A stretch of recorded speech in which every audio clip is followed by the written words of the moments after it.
barbaric Rocky.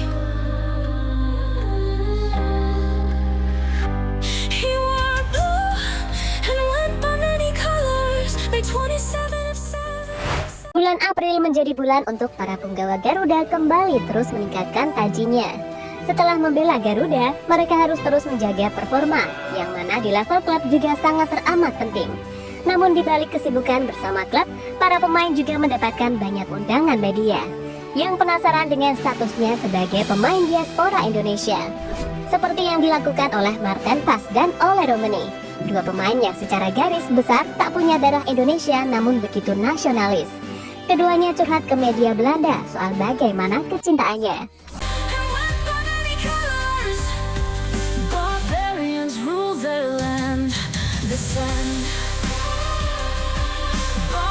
Meski sudah jelas-jelas rela berpindah paspor demi membela tim Garuda, terkadang para pemain diaspora tetap diragukan nasionalismenya.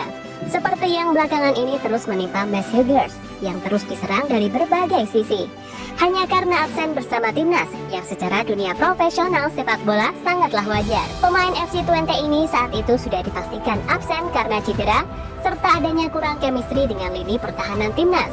Kini ia sudah kembali dan telah bermain bersama FC Twente di Liga Belanda akhir pekan lalu. Hal ini tentu saja sangat wajar. Banyak pemain kelas dunia pun jika belum punya chemistry pastinya gak maksimal. Dan seharusnya Mads sangat membutuhkan support akan semangat, bukan justru keraguan nasionalisme yang berujung menyakiti hati pemain. Lagi pula, Huijgers secara data sudah jelas punya darah keturunan Indonesia dari sang ibu langsung. Bahkan pemain yang tidak punya darah keturunan seperti Maarten Pas dan Ole Romani pun tetap membela timnas Indonesia mengenakan hati. Mereka berdua jelas punya rambut pirang tanpa campuran darah Indonesia sedikit pun. Namun dengan garis besar Blijvers, Ole dan Pas bisa membela timnas sebab nenek mereka merupakan orang Belanda asli yang lahir dan besar di Nusantara semasa zaman Hindia Belanda. Dan matchday Maret kemarin menjadi sebuah momen spesial sepanjang karir internasional Ole dengan debut bersama Garuda serta langsung berkontribusi atas 2 gol di 2 laga versus Bahrain dan Australia. Setelah debutnya inilah, Ole pun banyak membuat media-media Eropa penasaran, khususnya di Belanda. Banyak yang mengundangnya untuk interview. Kepada Football Zone, Mang Ole ditanyai awal mula dirinya ingin membela Indonesia yang ternyata berawal dari candaan. Tapi sekarang, semua itu telah berubah menjadi sebuah rasa yang tak pernah terduga. Ole Romani sangat bangga mewakili sang nenek berjuang membawa nama bangsa menuju Piala Dunia. Awalnya itu hanya seperti bercanda dengan teman-teman. Kami membahas tentang pemain-pemain keturunan dan tiba-tiba salah satu dari kami bilang, "Bagaimana kalau kamu jika main untuk Indonesia?" Sekitar setahun lalu, saya mengetahui bahwa saya bisa bermain untuk suatu negara jika kakek atau nenek saya lahir di sana. Semuanya langsung terasa begitu baik, jadi saya langsung yakin, ungkap Ole kepada Football Zone. Ya, hal ini terbukti saat setelah Ole debut, di mana dirinya sempat terharu sampai berusaha belajar mendalami tradisi tanah airku.